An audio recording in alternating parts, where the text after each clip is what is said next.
This video is supported by private internet access. Thank you. Over half a decade ago, my girlfriend was flying to the States through Amsterdam. They had a 6-hour layover, so they wanted to check out the city, grab some coffee, and just breathe in the culture. They were these 21-year-old Eastern European blondes minding their own business, trying to meet up with a friend of theirs somewhere downtown. But, surprise and behold, 2 cops in civilian outfits stopped them and proceeded to say, "You girls seem to be from Eastern Europe. You're young and beautiful. What are you doing here?" To which, while being super confused, they simply said that they don't even want to be there, but because of a layover to the United States, they wanted to kill some time and see an old friend. Skeptical of this, the cop suggested that they go to the station on suspicion of prostitution. What? Yes, prostitution. These Eastern European girls just minding their own business must be sex workers, apparently. Thankfully, by showing their boarding passes, the 2 guys were convinced that, in fact, no, not all young Slavic women, I guess, are prostitutes. They proceeded to let them go. Now, I'm a dude and a pretty pale Balkan dude, so unless a Western European cop stops me under suspicion that I ran away from an illegal construction site or that I'm selling some blow, I'm pretty safe from searches.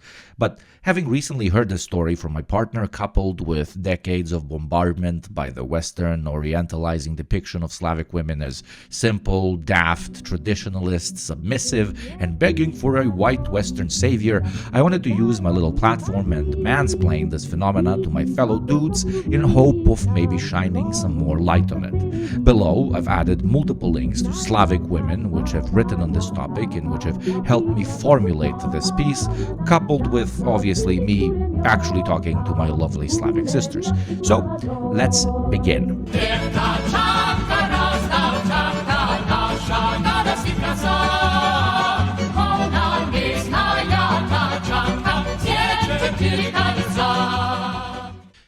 As the war in Ukraine ramped up in 2022, this billboard went up in Las Vegas, now auditioning Ukrainian strippers.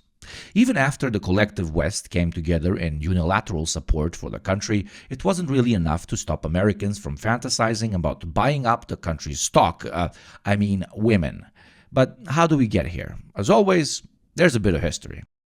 The portrayal of the Slavic Bimbo woman is a multifaceted archetype that delicately balances between notions of sexuality and traditional values. The Slavic woman is apparently both hypersexual, rejecting the modern notion of the so-called stuck-up Western professional woman, but also incredibly timid and accepting of traditional familiar values. Read submissive. Hot in the sheets, mother in the streets. This stereotype encapsulates a particular image, a strikingly attractive woman, often with blonde hair, whose cultural background is depicted as just foreign enough to be considered exotic. Whether depicted as the token Slavic wife in the 90s mail-order bride lunacy, a gold digger in popular social media memes, or showcased in reality TV programs like 90 Day Fiancé, she is consistently portrayed as meticulously groomed, possessive, and frequently reliant on men from Western countries for financial stability. The origins of this stereotype can be traced back to the sweeping socio-economic changes that followed the collapse of the Soviet Union, which ushered in a new era of migration, exploitation, and in the worst of cases, sex trafficking. Как ты зарабатываешь? Половым способом. Yugoslavia was pretty much the same, only additionally ruined by the even greater chaos of civil war.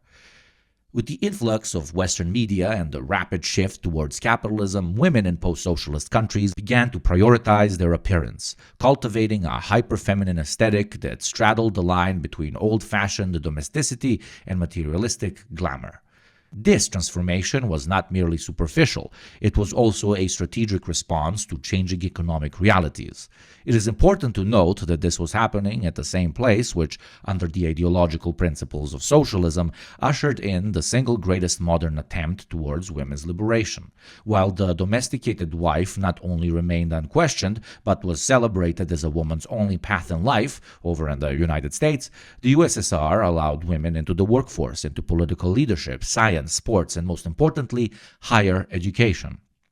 These same places, which, with all their faults as stereotypes did linger and biases against women did still hold strong, at least attempted proudly to push forward the most progressive idea for the time, that all working men and women are equal.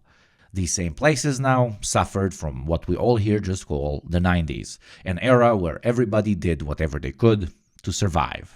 Now, the 90s might have passed, but the world is still as disconnected as ever. Ironically, especially online. States and corporations create walls where none should exist, limiting our access to information, media, and art. This is where private internet access comes into play. Their service offers us the ability to pass through these limitations and get closer to a free and open internet by hiding your IP and safeguarding your connection through an encrypted funnel. For example, take streaming services like Netflix. I'm a hardcore cinephile and need my shows the moment they release. But you can forget about that because release times are totally US-centric. Hell, shows and films will totally not release because they're region-locked as well. Want to watch something from Japan or Korea, a cool South American drama, or shows from the old country if you're an immigrant? Now there is a solution. Join me and over 30 million people that have downloaded private internet access through the link in the description. Not only will you help level the playing field, support what I do here, but also help protect your data, encrypt your internet connection, get better international deals, and if that wasn't enough, they're throwing in a crazy 83% discount with a 30-day money-back guarantee through my referral link. Go on and check it out now. Thank you, Private Internet Access, for supporting the channel. Now, back to the video. Scholars like Holly Porteous, for example, have highlighted how conforming to Western beauty standards offered tangible benefits to women, such as access to wealthy suitors, particularly in the early post-Soviet era. When there's literally no jobs, the new system motivated everyone to find alternative means of making money. Men became gangsters, and women in turn found their own hustle, sometimes through voluntary and involuntary sex work, but also through the intentional abandonment of the so-called uplifted Soviet woman and the return to the tokenized housewife, a move nobody should be so decrepit to judge. But you know what else shouldn't be judged? Annoying YouTube people telling you to subscribe, as I'm doing now in an attempt to remind you to click that button. It's just 1 second for you and a game changer for what I do here. Thank you. Now, getting back to the Western perspective, the fetishization of Slavic women further proliferated in the fashion industry, particularly in the early 2000s. This period, termed the whiteout, saw the exclusion of models of color in favor of uniformity, with Eastern European models becoming the industry's hottest commodity. Despite enjoying privileges in the fashion world, these models often faced exploitation and extreme pressure to maintain unrealistic standards of thinness, and in even worse cases, to trade in their bodies for career growth. A particularly insane period when exploited women from one corner of the world were used to replace exploited women in another, all in the name of a far more glamorous PR campaign to push new fashion trends. Recently, the resurgence of the Slavic Bimbo aesthetic in 2023 has had far-reaching repercussions, particularly evident in the treatment of women fleeing the war in Ukraine. Online communities, predominantly composed of Western men, have fetishized and objectified these women, perpetuating harmful stereotypes and contributing to instances of sexual exploitation and trafficking. In a dark twist, as if none of this has been dark until now, within 6 months of the beginning of the war in Ukraine, there was a 200% increase in online searches for Ukrainian escorts in the UK, as well as a 600% rise in searches for Ukrainian porn in Spain.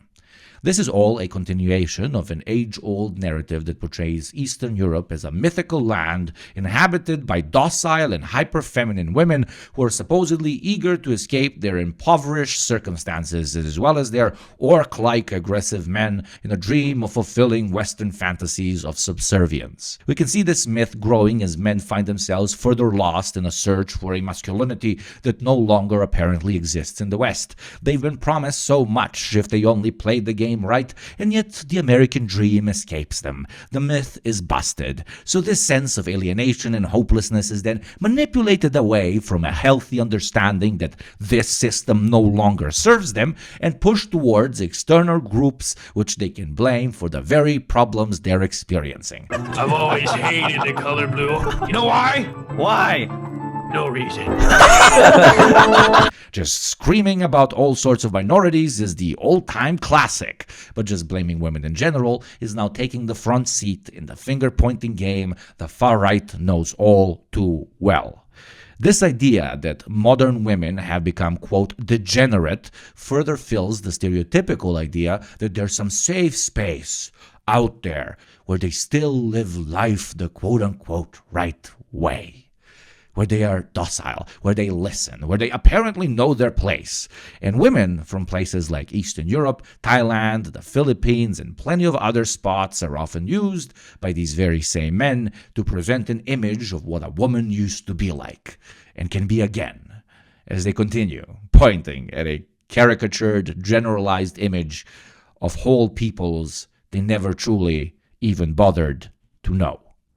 Hollywood also never helped, often portraying Slavic people either as roaming gangster hordes or little elves waiting to be saved. The Slavic woman is either an oligarch's wife, a broken-down victim of sex trafficking, or a nice Russian girl waiting to be saved by an American CIA agent. What is this? I want to gouge my fucking eyes out.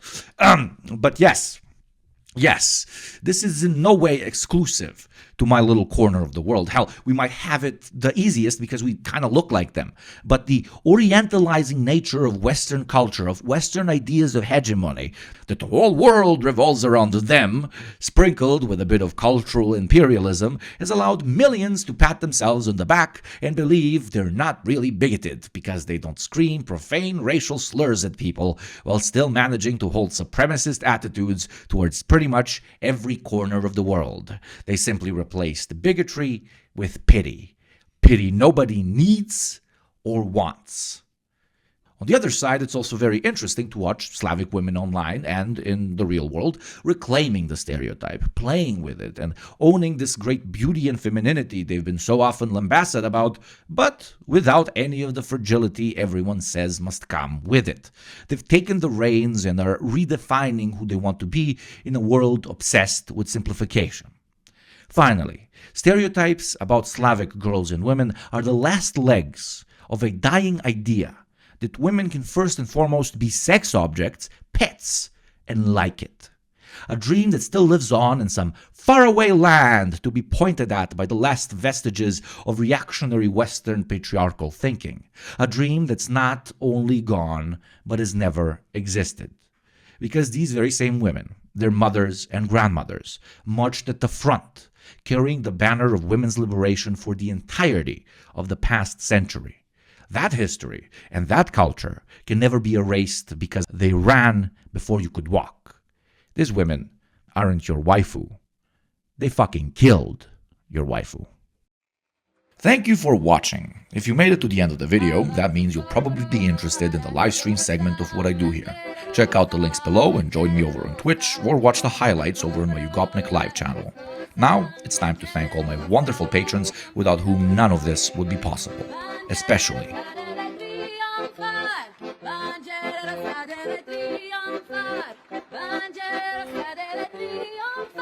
Evviva il comunismo e la libertà!